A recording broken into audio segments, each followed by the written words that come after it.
Olá, gente, mais um episódio do Lume, mais uma vez falando sobre casamento, que é um assunto que nunca tem fim, porque o casamento é para a vida toda, é verdade? Nossa, que trocadilho foi esse? Tudo bem? Eu sou o Ricardo da Keila. Eu sou a Keia do A Ricardo. gente vai estar falando sobre 6 propósitos do casamento. Fica ligado. Fica ligado aí.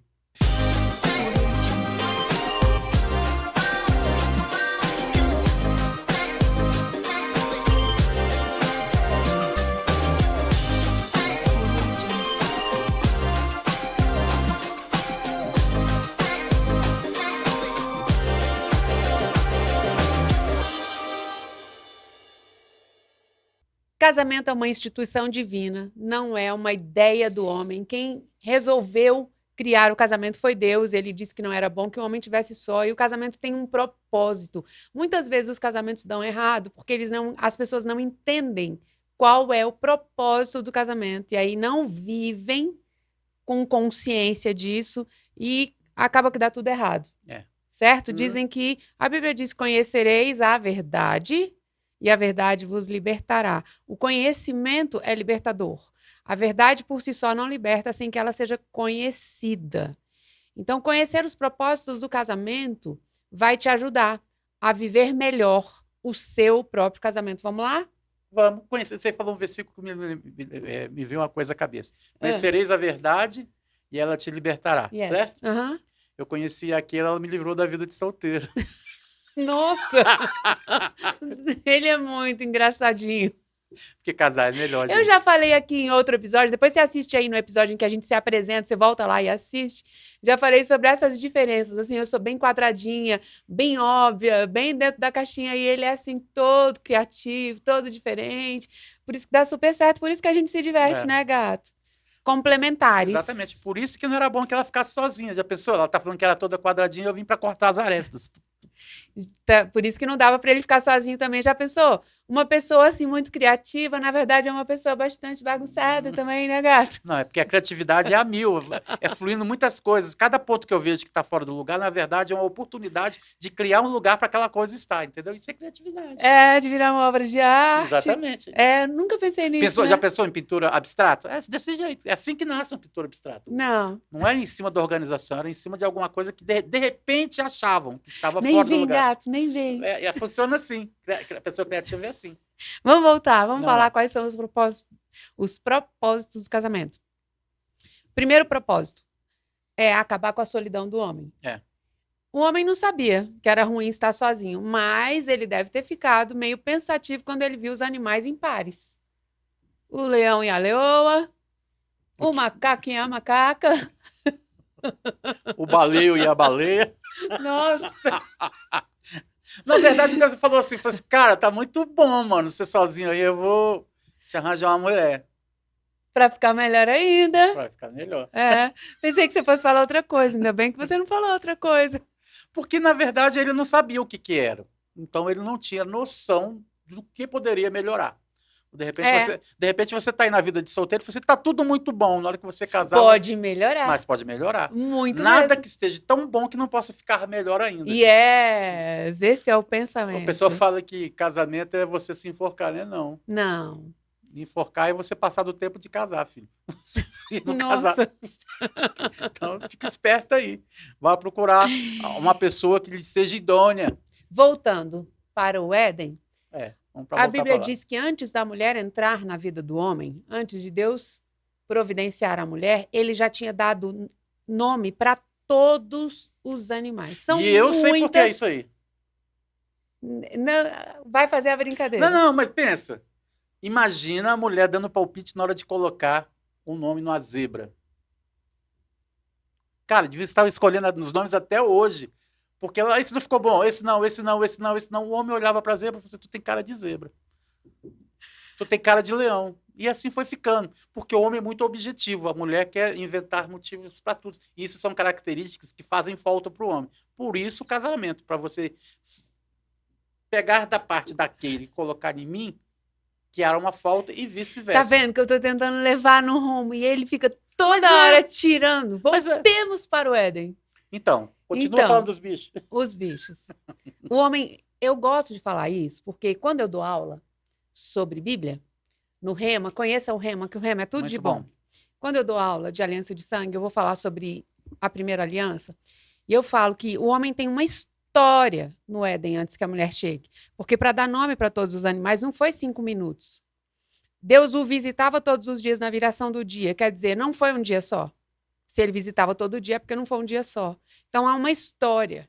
Deu tempo do homem observar a criação, deu tempo do homem viver muitas coisas, deu tempo do homem desenvolver um relacionamento com Deus antes que a mulher chegasse. E Deus olhou e disse: não é bom. Ele sozinho não é bom, ele sozinho é limitado. Ele precisa de uma pessoa. Eu sei que uma pessoa a mais vai ajudá-lo. Então Deus cria a mulher. Gênesis 2:18 diz: depois que o homem deu nome a todos os animais, depois o Senhor disse: não é bom que o homem viva sozinho. Vou fazer para ele alguém que o ajude como se fosse sua outra metade. Essa é a versão NTLH. Quando Deus faz uma mulher, não faz uma mulher menos capaz e nem uma mulher ultra, mega, super, mas faz uma mulher adequada. Isso não quer dizer também que no capítulo 2, quando o homem chegou, quando a mulher chegou, não é isso? Isso não quer dizer que Deus não tinha pensado na mulher ainda. Existiam fases que o homem tinha que estar sozinho, mas a mulher já estava no plano. Não foi um insight que Deus falou: faltou alguma coisa, eu vou completar agora. Na verdade, são fases que Deus fez o mundo em 7 dias. Ele foi, haja, fez o homem, falou assim: agora está na hora de fazer a mulher. A outra parte que falta para o homem. Isso é legal também, porque você está me trazendo tanta coisa, porque quando a mulher entra na jogada, o homem já era um homem trabalhador. Exatamente. Ele já estava trabalhando no Éden, ele já estava dando nome para os animais, que era o que Deus tinha mandado que ele fizesse naquela época. E isso é interessante porque o livro de Provérbios diz que você não deve constituir a sua casa antes de você estar preparado. Casamentos em que as pessoas não estão preparadas, homens desempregados, né? Homens desestabilizados. Hoje em dia, até mesmo as mulheres, né? Estão trabalhando, estão se preparando antes, mas isso é uma coisa a se pensar. Não se casa só porque se está empolgado ou apaixonado, mas é preciso uma estrutura. Você falou aí, Deus fez em 7 dias, quer dizer, há uma história. Uma história, uma construção, né? Nisso. Exatamente. Há tempo para cada coisa. Eclesiastes 3 diz que há tempo para todo propósito debaixo do sol. Há tempo de plantar, há tempo de colher, há tempo de rir, há tempo de chorar, há tempo de trabalhar e preparar as coisas para que a sua família chegue. Isso também tem tudo a ver com essa história do propósito do casamento, porque famílias devem nascer na hora em que elas têm que nascer.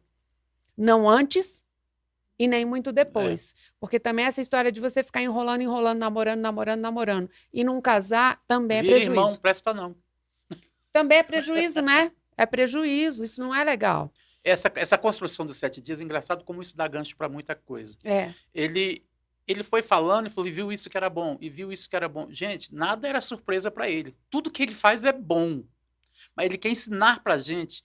Primeiro, ele poderia ter falado que haja sol, haja dia, ele podia falar só haja, e tudo que ele criou. Mas ele resolveu em cada criação, falar assim, e disse Deus, e disse Deus, e disse por etapas, Deus, né? E falando. E no final ele concluía e viu Deus que era bom. O que ele quer ensinar com a gente? No nosso casamento, falando um para os outros o que quer construir, profetizando, para no final a gente ter consciência de tudo aquilo que a gente falou, poder falar. E foi bom. Tudo isso é uma construção, né? Então, nada melhor do que não só o homem falar e não só a mulher, mas os dois falando a mesma coisa. Yes. Né? Voltemos aqui, primeiro propósito do casamento, acabar com a solidão, porque não é bom viver só. Segundo propósito do casamento, promover a verdadeira intimidade. O texto é Gênesis 2:24, que diz assim: por isso, deixa o homem o pai e a mãe, se une à sua mulher, tornando-se os dois uma só carne. São dois se transformando em uma pessoa só. Quando segue esse versículo, Gato, 2:25 diz: e homem e mulher estavam nus e não se envergonhavam. E isso é muito mais do que falar sobre corpo. É muito mais do que uma roupa, É exatamente. muito mais do que uma roupa. Isso está falando de uma intimidade verdadeira. Primeiro, queria falar um pouquinho aí sobre esse desprezo sobre uma vida, acerca de uma vida sexual pura. O sexo foi feito para existir dentro do casamento, Sim. porque dentro do casamento há compromisso. É intimidade demais para ser exposta para qualquer pessoa. Eu vi uma frase no carro uma vez que estava escrito assim: Deus inventou o sexo seguro e o chamou de casamento. Bem legal. Legal isso, né? Isso. Exatamente isso. Quando há o sexo, há uma conjunção de carne. É como se fosse ali feita uma aliança. A coisa é muito mais séria do que você pensa a respeito do sexo. Ali você se torna uma só carne com aquela pessoa. Então, se você acha que é só um ato carnal, vai muito além disso, né, cara? É.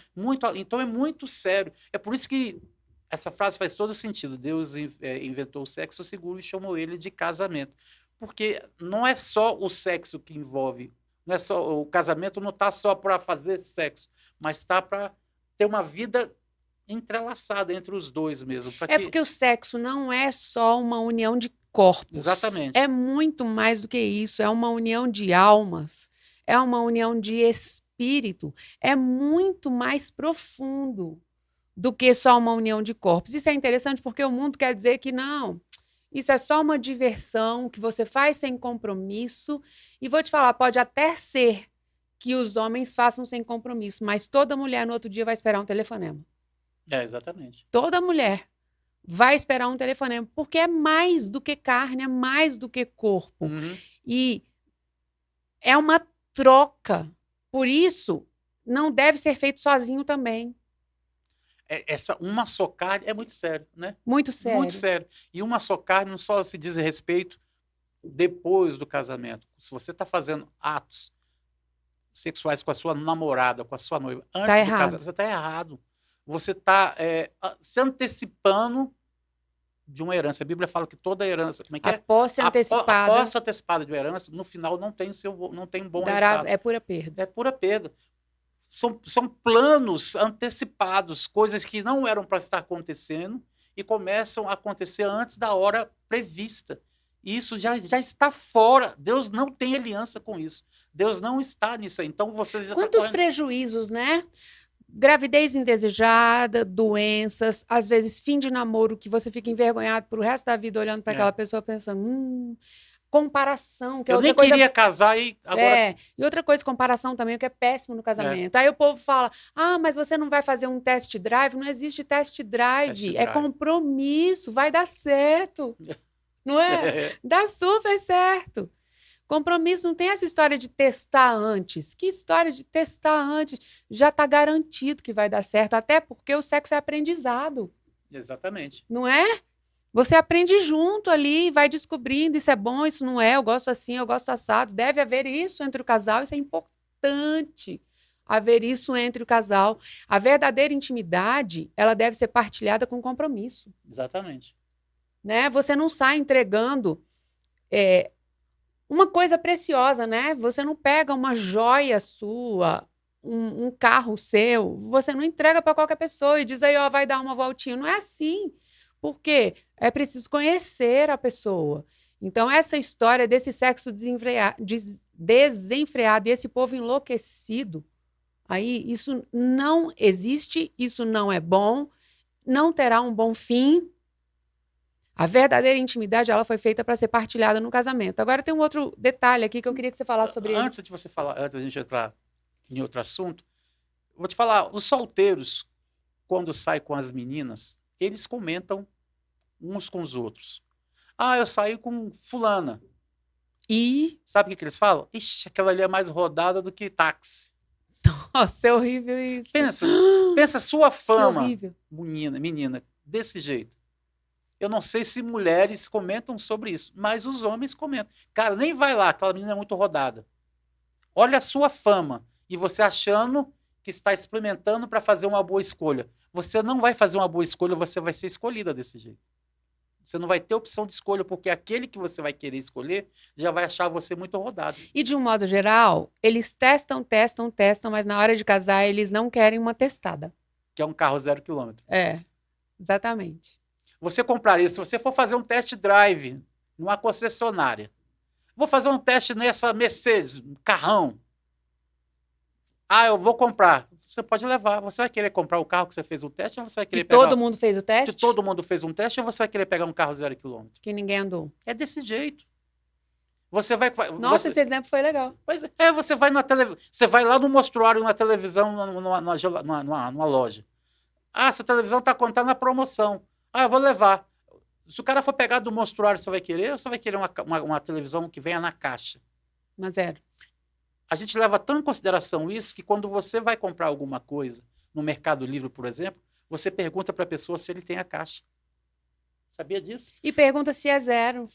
A gente qual é o pergunta. estado de conservação? O que você tem a me dizer a respeito disso? É. Porque quanto mais novo, melhor. Se fosse zero, melhor ainda. Se você tiver a condição de comprar zero, você vai comprar zero. Se você tiver a condição de pegar uma pessoa que não tem experiência nenhuma, que vai aprender junto contigo, não é melhor? Então não fique sendo rodado, não fique sendo rodada. Porque todo mundo que vai escolher leve isso em consideração. Isso é muito legal, serve para homem e para mulher. É, exato. Porque às vezes os homens acham, não, estou liberado. Quantos já se deram mal nessa brincadeira? Né? Se guarde para a pessoa certa. Não fica se oferecendo para qualquer um e não aceita migalha, não. A Bíblia diz que a alma farta pisa o favo de mel. Mas para a alma sedenta, até o amargo lhe parece doce. É o de ser escolhido. Porque ela não tem mais opção isso de é escolher. interessante, Gato, porque a nossa suficiência não está em outra pessoa. Ninguém é capaz de me completar. O Ricardo não me completa, quem me completa é Deus. Nós temos um ótimo relacionamento, a gente está construindo um casamento maravilhoso. Mas Deus é quem me completa. A minha plenitude, a minha razão de ser, eu não encontro no Ricardo, eu encontro em Deus. Né? E isso é bom a gente considerar. Porque quando a Bíblia fala sobre a alma farta, é você estar farto em Deus, você estar resolvido em Deus. E aí, quando o outro chegar, é um plus. Quando o outro chegar, ele não vai ser aquela muleta, né? Porque, às vezes, as outras pessoas, a pessoa se entrega tanto para o outro como se ele fosse tudo na sua vida. Não, tudo é Deus. Todas as nossas fontes vêm de Deus. Aquele vazio que a gente tem só pode ser preenchido por Deus. O outro é um plus. Mas tenha Deus em primeiro lugar. Nunca deixe o seu marido, a sua mulher, o seu namorado, aquele fulano que você está afim, ser o centro da existência para você. O centro é Deus. E continuando nesse versículo, a Bíblia fala, e deixará pai e mãe. Isso, Não é isso? isso é outra coisa seríssima. Fundamental no casamento. Agora é você e sua esposa. A sua família é vocês dois. Ah, então quer dizer que pai e mãe não é mais família? A primeira família, não. Agora é você e sua esposa, que são uns. E resolvam as coisas só entre você e sua esposa, ou você e o seu marido. Não leve os problemas para os seus pais. Não tentem fazer deles muletas. Você acabou de falar de muletas. Não tentem fazer deles muletas. Porque você vai estar gerando um problema em família maior ainda. E não os deixe totalmente envolvidos no seu casamento. Deixar o pai, deixar a mãe é fundamental.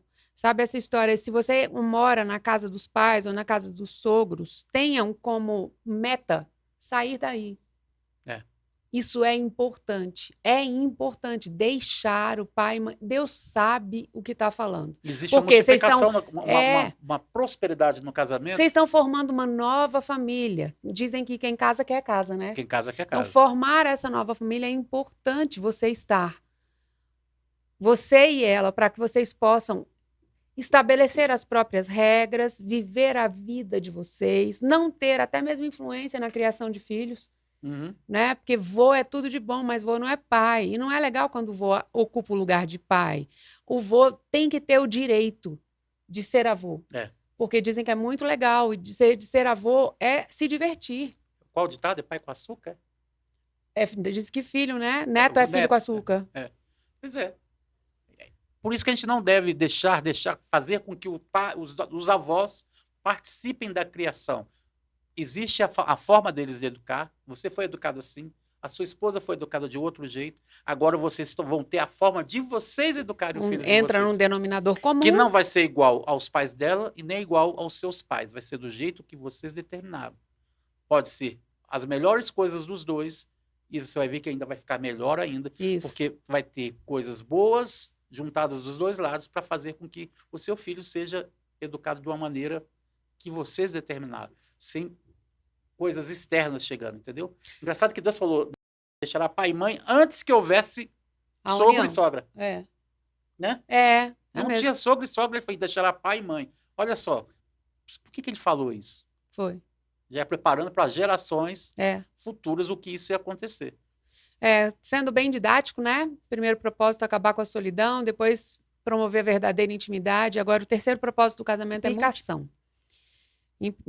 Inicialmente, multiplicação da raça humana, mas não é só a multiplicação de pessoas, também multiplicação de força de trabalho, multiplicação de potencial. Deus os abençoou, Gênesis 1:28 diz, e Deus os abençoou Adão e Eva, dizendo, tenham muitos e muitos filhos, espalhem-se e dominem. Isso é interessante, né, Gato? Porque ele está falando, olha, vocês dois vão ter filhos, juntos vocês vão caminhar pela terra, vocês vão se espalhar, quer dizer, vocês vão conquistar. Enviar os filhos também, se espalhar também, enviar os filhos. E vão dominar. Não era para Adão dominar sozinho, não era para Adão dominar Eva, era para os dois dominarem a terra. Porque ninguém domina a vontade de ninguém. Isso é engraçado, porque a gente gosta de falar, ninguém muda ninguém, ninguém muda a vontade de ninguém, só o Espírito Santo muda alguém. Às vezes no casamento tem muito disso também. Não, eu vou casar com todos esses defeitos aqui e depois do casamento ele muda. Não é bem assim, né? Não. Ou você está querendo casar agora?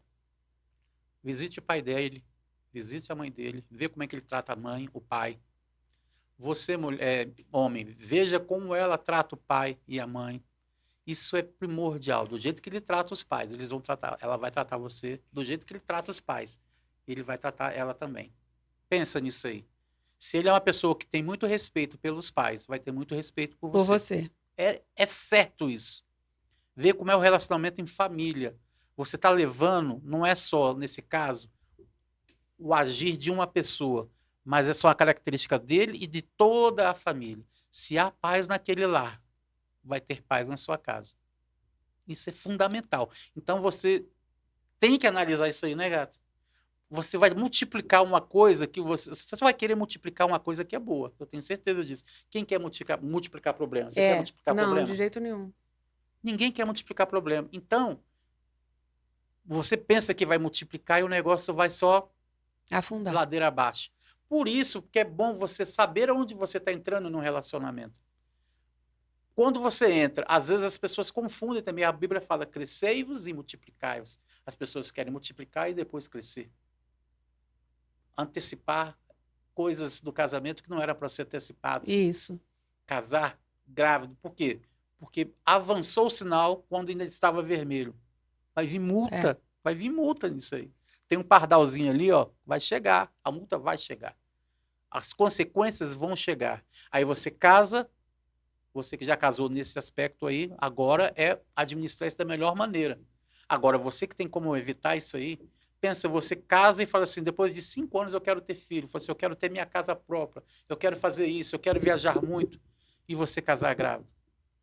Os planos já mudaram, os sonhos já mudaram. E às vezes a frustração vem. Exatamente. Porque você estava com uma meta, você estava com uma ideia e de repente tudo teve que mudar. Muda tudo por causa de uma coisa não pensada, por causa de momentos que poderiam esperar. Né? Esse texto também, Gato, tem uma história aqui que eu acho que vale a pena a gente ressaltar, porque o casamento é também para a multiplicação da raça humana. E quando Deus falou sobre multiplicar, há um prazer nessa multiplicação que hoje em dia tem sido muito rechaçado. Os casais têm falado, não, é difícil demais criar filho nessa geração, é caro demais criar filho dá muito trabalho, mas eu vou te falar, eu tenho só 2. Se eu voltasse no tempo, eu aumentaria essa prole, porque é altamente prazeroso ter filhos. É maravilhoso. A gente tem um casal. A gente tem um casal. A Juju, que tá ali com a gente, e o Juju. A nossa produtora. E o Vitor, que não tá aqui. E é tão maravilhoso ter filhos em casa e sentar e rir e comer pipoca e assistir filme ou cozinhar e vê-los. Dia do Cafofo. Dia do Cafofo a gente tinha quando eles eram pequenininhos. Conta aí o que é. A gente tinha um dia da semana que era sexta-feira. Sexta-feira à noite. A gente juntava todas as... Pegava os colchões dele, colocava tudo... Não, era sábado à noite. Sábado. Colocava no nosso quarto, a gente ficava deitado todo mundo junto, pedia sanduíche, e ali assistia filme. Era o dia do Cafofo. E eles torciam para chegar esse dia. Então era festa, né? No sábado, não sei, não lembro qual era o dia que fazia. Quando a gente volta no tempo, quando a gente revisita as memórias, essas são as melhores lembranças. Há um prazer em ter filho que nada mais proporciona. Né? Há um prazer em ser casado, há um prazer em ser mãe e há um aprendizado. É um amor diferente. O amor de cônjuges é o amor de mãe, o amor de pai é outro amor diferente. É um amor 100% doador. Porque às vezes o amor de marido a gente ainda cobra, né, gato? O amor de uma mulher por um esposo, ou de um esposo pela mulher, às vezes ainda há uma certa cobrança, às vezes há certas exigências que o amor de pai não tem. É um amor 100% doador, a gente quer agradar o tempo todo, a gente não faz conta dos presentes, se puder, dá o mundo inteiro. É claro que na hora de chamar a atenção, vai vir para correção, mas é sempre querendo o melhor dos filhos, né? É bom demais ter filho. Para você aí que está casado e que não consegue ter filhos, Deus faz milagres. Com certeza. Né? A Bíblia diz que Deus faz da estéril mãe de filhos. Talvez não venham filhos naturais, mas a adoção também é uma possibilidade. Sim. E são filhos da mesma maneira. Né? Eu ouvi uma história uma vez que filhos da adoção são melhores porque você escolhe. São filhos do coração, né? Aliás, a gente tem um episódio aqui no Lumen, que é o episódio da Jaqueline Taumaturgo. Sim. Ela teve o filho mais novo dela foi colocado na porta da casa dela. E ela tem uma história linda, ela conta a história. Assista aí no Lumen Podcast, Jaqueline Taumaturgo, que é muito legal a história dela. Mas voltando para essa história, para você que não pode ter filhos, Deus faz milagre e você pode também adotar. Agora, para você que pode ter filhos...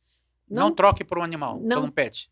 Ai, não, pai de pet não existe isso. Pelo amor de Deus. Eu até entendo, eu gosto muito de cachorro. Olha. Mas você abrir mão de ter um filho para ter um pet, você não tem noção da troca injusta que você está fazendo. Você não sabe que você está perdendo em ter um filho, uma filha. Sem noção. Não dá para comparar. Não dá para comparar. Então, eu já tive... Quando eu era solteiro, eu tive 10 cachorros. Então, não venha dizer que ter cachorro é diferente. Eu sei o que é ter cachorro e sei o que é ter filho. É bom demais essa troca e o amor que eles nos dão, o prazer que eles nos dão. Olha, ter filhos é tudo de maravilhoso. Quando Deus nos deu a oportunidade de ser pai e mãe, foi um super presente. É por isso que a gente entende, a herança do Senhor são os filhos. E o fruto do ventre é o seu galardão. Quer dizer, o fruto do ventre é um presente que Deus entrega a nós. E que presente sensacional. E quando eles crescem, fica mais sensacional. Tem gente que fala, filho, quanto mais cresce, mais dá trabalho. Filho, quanto mais cresce, mais dá prazer. Filho, quanto mais cresce, maior é a troca. Cuidado com as coisas que você fica ouvindo. Tem certas coisas que a gente não deve levar em consideração, não. Cuidado com as coisas que você fala para o seu filho também. E as experiências são diferentes, né, gato? Há filhos e filhos e há pais e pais. Às vezes, esses que falam quanto mais o filho cresce, mais dá trabalho, às vezes tem que ver qual é o plantio que ele está fazendo na vida dessa criança. Quais os exemplos que ele está seguindo? E o que você plantar, você vai colher. Planta amor e vai colher amor. Planta respeito, vai colher respeito. Planta consideração, planta tempo de qualidade, planta disciplina de acordo com a palavra e vai dar certo.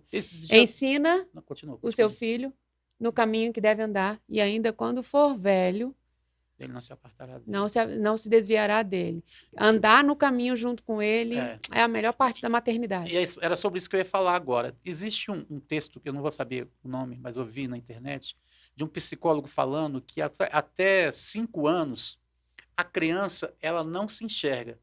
Ela olha para o pai dela, ou o menino olha para o pai dele e acha que é ele, e a menina olha para a mãe e acha que é ela. Por isso que você vê o filho colocando gravata, colocando sapato. Na verdade, ele não está querendo ser igual ao pai. Ele se vê o Como o pai. pai. E a Bíblia fala, ensina o filho no caminho. Sabe qual é o grande problema disso? Vai passando o tempo que o pai vai falando uma coisa, faça isso, faça isso, faça isso, e não faz. Vai ter uma hora que o filho ele vai ver a diferença, que ele não é o pai, mas presta atenção em tudo que o pai faz, em tudo que o pai fala. E a pior coisa que existe é a incoerência do pai falar uma coisa e fazer outra. Tem muitos adolescentes revoltados porque ouviram o pai falar a vida toda, faça assim, e na hora de fazer faz uma coisa totalmente diferente. Faça o que eu mando, mas não faça o que eu faço. Exatamente. Então, o meu filho só dá problema, mas será que a sua fala correspondia aos seus atos? Porque ele está revoltado por ouvir uma coisa e ver outra. Eu me lembro, Gato, de um texto em que Jesus fala assim: eu só faço o que eu vejo meu pai fazer. Eu só falo o que eu vejo ele falar. O que eu ouço meu pai falar. Se o seu filho fizer tudo que você faz, beleza? Ou é prejuízo? Te dá prazer ou te dá medo? A gente tem que fazer um episódio só sobre filho, depois a gente fala sobre isso. Mas só para finalizar, quando você está falando uma coisa e falando outra, na verdade, fazendo outro. O que você está espalhando? Você está espalhando ele para dominar baseado no que você fala ou no que você faz? Dependendo do que ele for fazer, ele vai ser dominante ou ele vai ser dominado? Quem está traçando o futuro para o seu filho é você. Eu não sei direito o ditado, mas tem um ditado que é tipo: as palavras ensinam, mas o exemplo arrasta. Exatamente. Eu não vou lembrar, mas assim, exatamente. Alguma coisa assim. Então, o casamento é também, um dos propósitos do casamento é multiplicação da raça humana, e isso é tudo de maravilhoso. O quarto propósito do casamento é a geração e proteção das crianças. Crianças que moram com ambos os pais, eu estava lendo uma pesquisa, elas são melhores na escola, elas são mais equilibradas psicologicamente, elas são mais focadas, elas obtêm melhores resultados, o índice de evasão escolar é menor. Tudo conflui, tudo contribui para crianças que moram com ambos os pais. Esse é também um motivo pelo qual você deveria consertar o seu casamento e não abrir mão dele. Pensando, quando Deus fala sobre o casamento, ele fala sobre nós construirmos uma descendência para ele. Deus falou sobre Abraão: Abraão, de ti eu vou fazer o quê? Muitas nações. Deus olhava para Abraão tendo em vista uma descendência. Deus olha para nós também querendo de nós uma descendência santa, uma descendência justa. Então, Deus nos entrega pessoas para que nós sejamos os guardiões, para que nós os protejamos, para que as próximas gerações sejam abençoadas por nosso intermédio. Eu tenho um texto que eu falo que é o texto da minha vida, que é Isaías 58:12, que diz assim: os seus filhos edificarão as antigas ruínas. Levantarás tu, Keila, levantarás os fundamentos de muitas gerações e serás chamada reparadora de brechas, restauradora de veredas, para que o país se torne terra habitável. Olha a responsabilidade que Deus está colocando na minha mão. Ele está dizendo: olha, os meus filhos vão construir lugares assolados. Na minha maternidade, eu tenho uma responsabilidade muito grande de construir pessoas, de guardar pessoas que sejam melhores para as próximas gerações. Tem aquela história assim de que terra que nós estamos deixando para os nossos filhos. E as pessoas não se preocupando em que filhos estamos deixando para a terra. Eu acho engraçado esse reparador de brechas, porque quando a Bíblia fala que nós somos reparadores de brechas, até para a nossa descendência também, as primeiras brechas que a gente tem que tampar são as que estão em nós. Eu não tenho que me preocupar com as brechas que estão no meu filho. Eu preciso primeiro tampar as minhas brechas, para quando o meu filho olhar para mim, ele falar: se você está querendo se corrigir, mas está cheio de brecha. Querendo me corrigir. Está querendo me corrigir e você está cheio de brecha, então você conserta você e depois você vai corrigir as brechas nas suas descendências. Isso é legal, isso, né? É lindo. Então nunca parte a partir do outro, é sempre a partir de você, a partir do casal. Seu filho, pergunte para o seu filho ou para sua filha se ele quer casar. Se a resposta for sim, você dá de parabéns, é porque você tem um bom casamento. Agora, eu conheço pessoas que não querem, crianças, adolescentes que não querem casar porque não há paz em casa no relacionamento do pai e mãe deles. Não querem reproduzir Não querem esse modelo. Casamento é lugar de dor, então É. eu não quero um lugar de dor. Isso é tão sério. Eu gosto muito desse texto sobre reparar brechas, porque a Bíblia está falando, olha, você será uma reparadora de brechas e não uma divulgadora de brechas.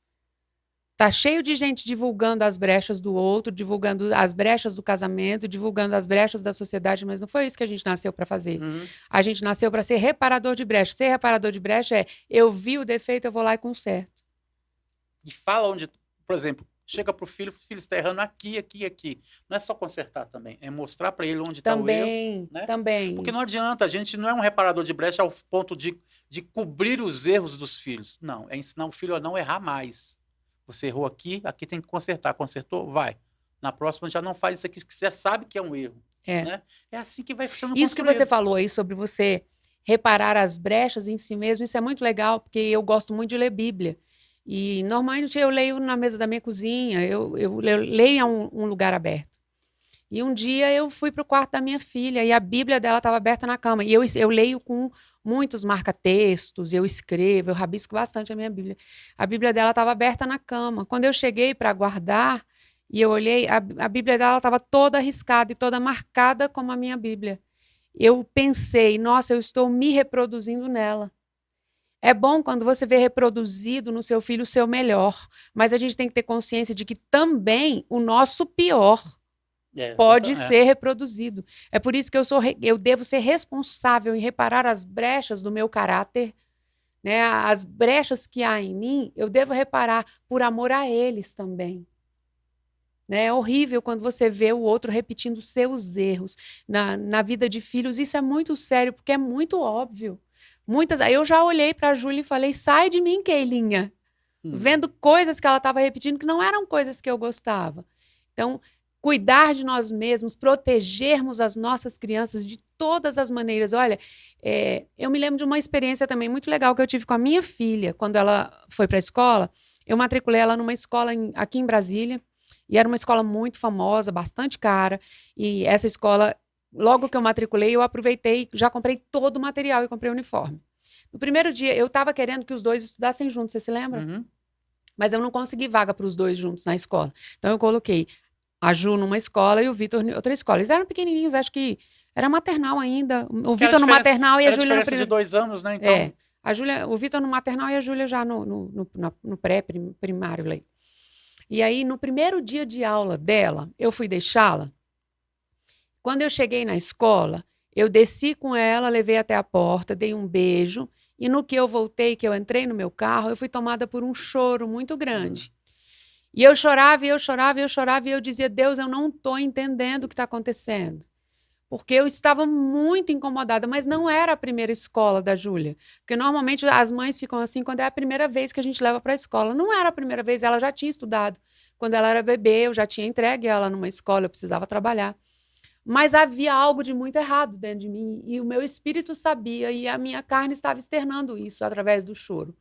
Eu chorei muito nesse dia. Quando eu voltei para casa, eu disse, pai, se tem alguma coisa de errado nisso daí, que eu não estou vendo, é a melhor escola que a gente pode pagar, eu quero que o Senhor me ajude. Eu estou pronta para tirar essa menina dessa escola. Eu preciso de uma vaga, então, na escola do Vitor. Eu vou sair daqui de casa agora. Eu contei para o Ricardo, eu falei, nós vamos, busquei o Ricardo em casa. Falei, nós vamos na escola do Vitor procurar uma vaga. E se é de Deus esse choro, se não é coisa da minha cabeça, nós vamos achar uma vaga para a Júlia lá. Tinha a série dela, só não tinha vaga, Não tinha vaga. Falei, nós vamos achar uma vaga para ela lá. E nós oramos juntos e fomos para outra escola. Quando nós chegamos na outra escola, a mulher falou, não temos vaga. Eu falei, a gente quer falar com o diretor. Com o diretor. Que eu falei, eu vou tentar tudo que é possível, porque não era normal o meu choro. Nós sentamos com o diretor, conversamos com o diretor, era a diretora, né, gato? E ela abriu uma vaga ali na hora. Eu estava com material comprado, com tudo comprado. Nós abrimos mão de tudo. Foi um prejuízo enorme, porque o material era muito caro, a gente só conseguiu vender por menos da metade do preço, mas a gente ganhou coisas que a gente nem sabe. Deus estava nos protegendo É. de coisas que a gente não tem ideia. Então, seja guiado pelo Espírito nisso também. Proteja as suas crianças. Proteja as suas crianças espiritualmente. Proteja as suas crianças nos relacionamentos. Proteja as emoções das suas crianças. Eu tenho uma outra história muito legal também sobre essa proteção das emoções. A gente vai lembrando, né? Eu vou te contar uma também. Conta. A gente sempre ora a respeito, a gente sempre fala para os nossos filhos a respeito daquilo que a gente quer conquistar. E a gente sempre pede direcionamento para Deus, a gente faz projetos, viagens, a gente já tenta planejar tudo junto, né? Uhum. Uma vez eu entrei no quarto da Júlia, ela estava orando. Eu falei, filha, você estava orando? Eu falei assim, o que foi? Você estava orando a respeito do quê? Ah, papai, eu quero comprar não lembro, alguma coisa aí, e é tanto. Eu estou pedindo para Deus me dar. Aí, sabe quando o pai se sente comovido? Fala assim, toma 10 aí, filha. Ela, ai, Senhor, obrigado, tal, tal, tal. Aí eu fiquei mais comovido, você toma mais 10 aí, filha. Ela, Senhor.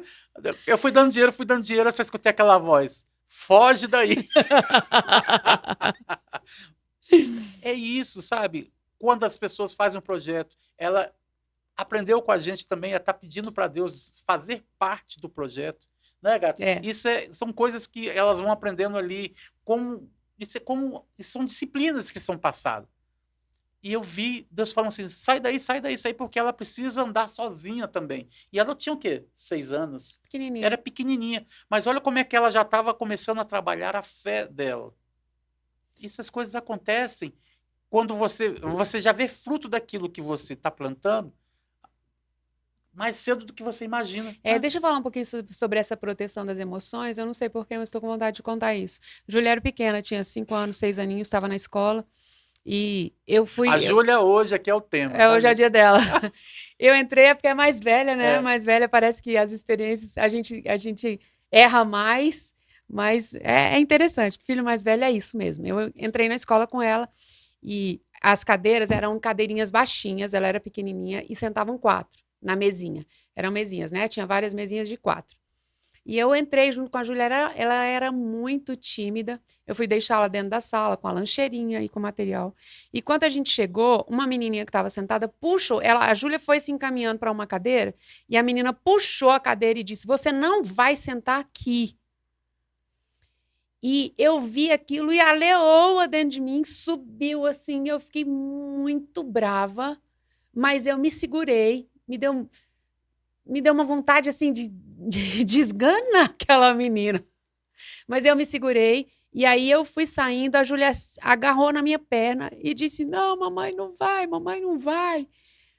E eu, muito compadecida, eu disse: "Juju, a mamãe vai", e a mamãe volta. E a professora pegou ela e foi levando ela para sentá-la. E eu saí, no corredor eu fui chorando. Porque eu fiquei pensando, meu Deus, a dor que essa menina tá sentindo, dessa outra ter puxado a cadeira e ter dito, você não senta aqui. E eu fui para o trabalho chorando.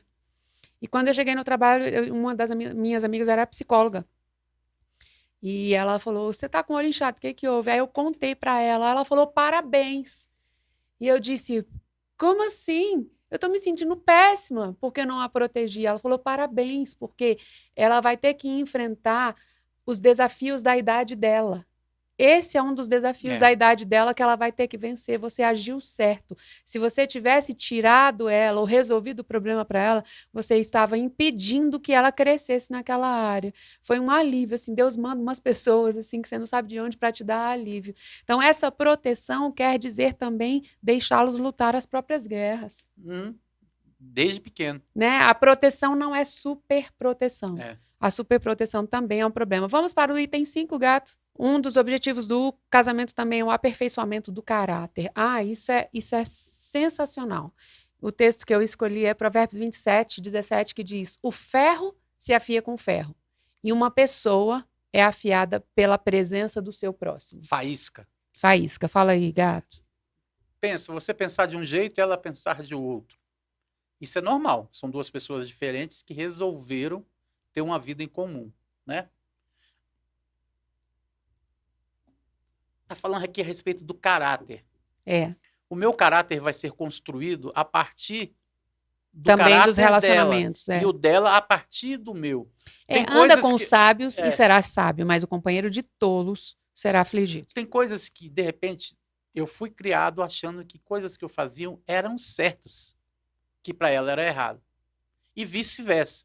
Quando os dois começam a andar juntos, aí é a hora de estar afinando isso aí. Sabe um violão, quando você vai tocar, você precisa afinar ele. As cordas precisam estar todas afinadas nos seus devidos tons, para cada acorde ter harmonia. Porque tiver uma corda desafinada, o negócio não vai andar bem, não vai ser bom aos ouvidos, quem ouvir não vai gostar, às vezes não entende nada da música, mas não vai saber por que não está gostando. Tem coisa desafinada lá. E no relacionamento é do mesmo jeito. Tem coisas que eu aprendi, manias que eu tinha, manias que ela teve, que a gente foi tendo que se moldar. Teve coisas que eu tive que ir tirando, teve coisas que ela foi tirando, sendo limadas mesmo ali, saindo faísca. Então, o caráter é forjado com dor. Não pense que, não, isso é moleza. Não é moleza, porque são relacionamentos que vão ter que se tornar um só, né? Então, ela vai ter que abrir mão de coisas, eu vou ter que abrir mão de coisas, e que a gente vai ver que, no final, o que foi moldado, do que saiu, do que restou, era muito maior do que tinha antes nós dois. O que foi afunilado, o que foi moldado, ficou uma coisa muito mais forte, uma coisa muito mais sadia, né? A gente melhora muito no relacionamento, né? Quantas coisas eu já melhorei por causa de você? Quantas coisas você já melhorou por minha causa mesmo? Porque tem coisas que a gente olha e fala, olha, isso daqui não tá bom, você precisa mudar. E é preciso uma pessoa verdadeira e uma pessoa que tenha essa abertura, porque senão você vai repetir os mesmos erros a vida toda. E às vezes as coisas tão simples de mudar, mas a gente não se dá conta que aquilo ali é um problema, daquilo ali incomoda a outra pessoa, né? O casamento é você abrir mão de 1 para receber 10. Lembra a multiplicação? Você abre mão de 1 para receber 10. E quando você abre mão, você vê que nem faz tanta falta assim. E você vê que o ganho é muito maior por ter aberto mão, e você vai sendo moldado. Aí o caráter não vira o caráter do Ricardo, o caráter daquilo, ele vira o caráter do casal. Essa história de aperfeiçoamento do caráter é uma coisa muito legal. Um dia eu saí com o Ricardo e eu sou muito apressadinha e também, às vezes, bastante desconectada. Eu tenho uma caixinha só minha, né? A minha caixinha do nada, né, gata? Eu sou um pouco distraída. Nós fomos a uma loja. Na hora que a gente estava lá na loja, eu fui pagar. E eu cheguei na frente da mulher do caixa, eu entreguei as coisas. Eu não sei se eu estava olhando no celular, eu sei que eu estava bem distraída. Eu paguei e eu fui saindo e o Ricardo bateu em mim e falou assim, presta atenção. Aí eu falei, presta atenção no quê? Ele falou assim, você não deu um bom dia para essa mulher. Você foi extremamente grossa, você nem olhou no olho dela. Eu disse, é mesmo, não é uma coisa boa de ouvir, mas é uma coisa necessária, porque isso passa uma péssima... O que essa menina estava pensando de mim? Que imagem péssima é essa? E eu voltei, fui lá e conversei direitinho com ela, até pedi desculpa, mas essa lição eu me lembro até hoje. Às vezes a gente vai em algum lugar assim, e quando eu não me lembro, você me lembra. Porque tem coisas que você tem que falar 30 vezes. Né? Isso é moldar o caráter. Isso é moldar o caráter. Sem caráter, não. É moldar do jeito que é preciso ficar. Para ele, que me conhece, era simples, ele ia dizer, lá está ela distraída de novo. Mas ele sabe a imagem que está passando para um terceiro. Ele está dizendo, ela não, a mulher do caixa, ela não está olhando e dizendo, nossa, como ela é distraída, nossa, como ela é desconectada. A mulher está olhando, que mulher grossa, que mulher esquisita, que mulher sem educação. Então, você está me afiando, me melhorando, por amor. Você quer que eu não passe uma imagem ruim. Isso é casamento. Quantas coisas a gente vê e fala, ei, isso daí não, isso peraí. Isso não quer dizer que já está 100% ou que ou não tem mais jeito. Todo dia você aprende. Eu tenho um problema muito sério. Por exemplo, se eu conversar contigo no WhatsApp hoje, de manhã, olá, tudo bem? Como é que tá? Vamos fazer isso, tal. Cara, se eu te ver daqui 2 horas, eu não vou te cumprimentar, eu vou continuar o assunto. Porque para mim eu já te cumprimentei lá atrás. E isso é um vacilo. Uma coisa é você conversar no WhatsApp, né? Outra coisa é você estar pessoalmente. Mas para mim, isso toda hora eu tenho que estar me policiando. Às vezes eu estou no trabalho, conversei com a pessoa, aí eu chego lá, você já fez isso? Já fez isso? Aí as pessoas falam, bom dia. Mas eu já dei bom dia ali atrás. Não tem bom dia no WhatsApp. Eu não dei bom dia no WhatsApp. Coisas que são diferentes. Então, se a gente não se policiar, isso é você estar se deixar moldar. É, aperfeiçoamento do caráter. É. Vai doer. Muitas vezes vai doer. O Isso caráter, quando fala aperfeiçoamento do caráter, não é porque você não tem caráter.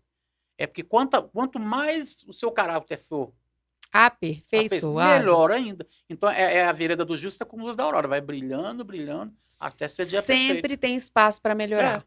Sempre a gente pode melhorar.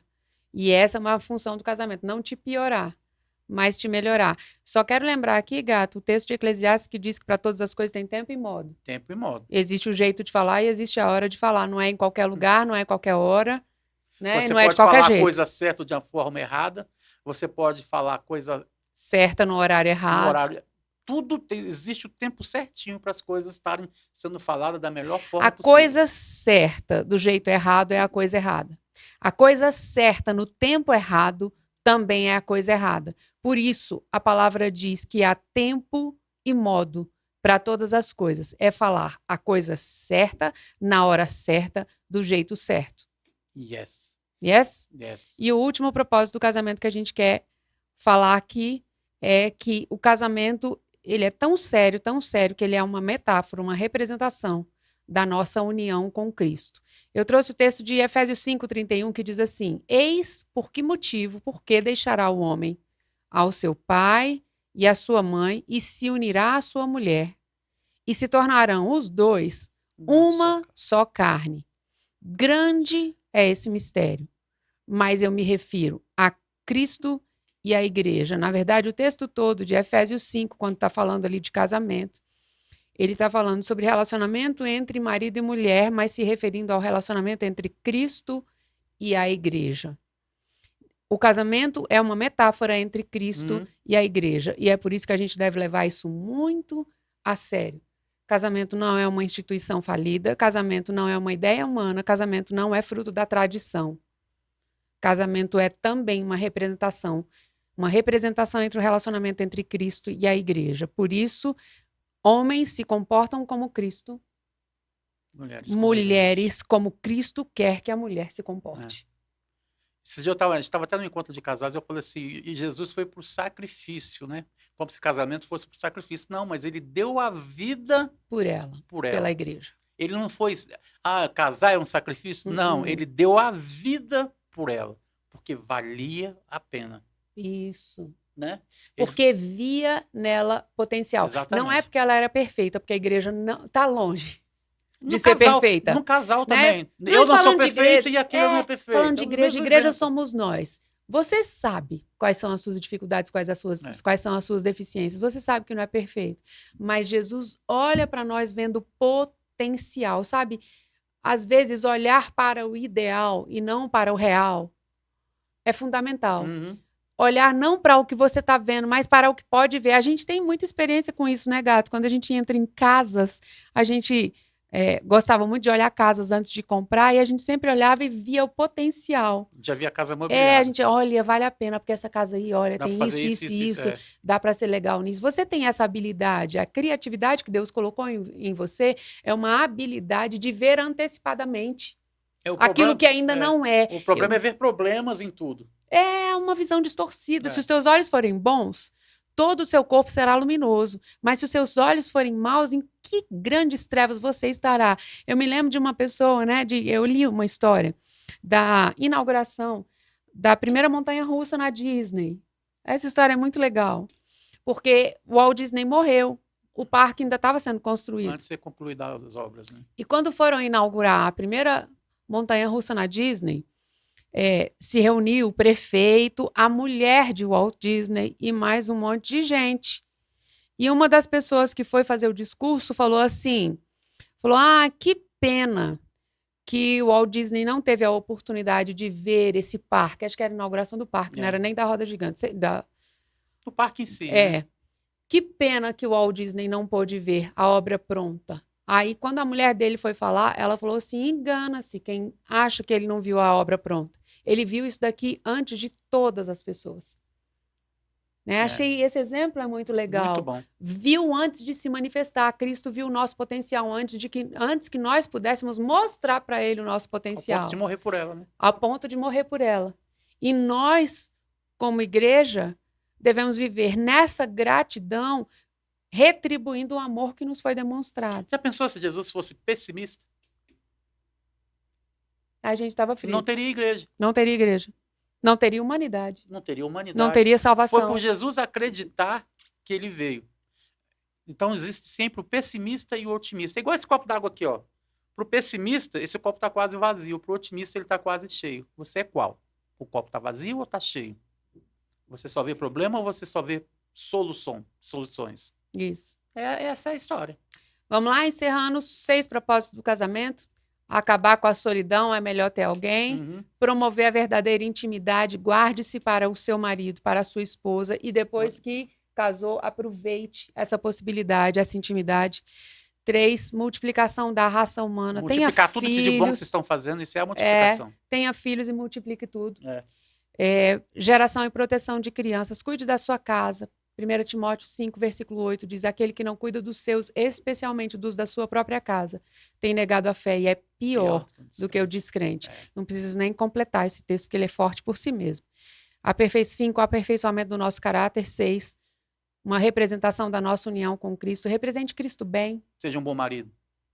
Seja uma boa esposa. E aqui a gente encerra este episódio, lembrando que está cheio de coisa boa nossa aí para você olhar.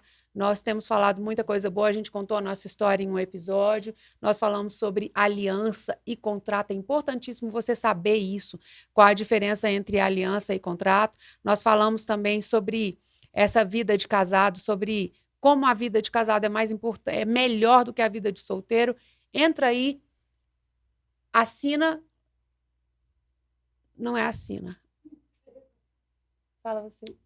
Você pode entrar no nosso canal, se inscrever, deixar comentários.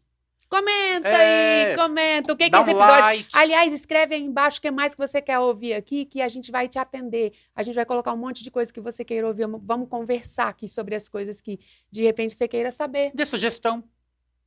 Curta, envia pra galera e a gente se encontra no próximo episódio. Do Lumen, ok? Até a próxima, a gente se vê. Tchau! Tchau, tchau.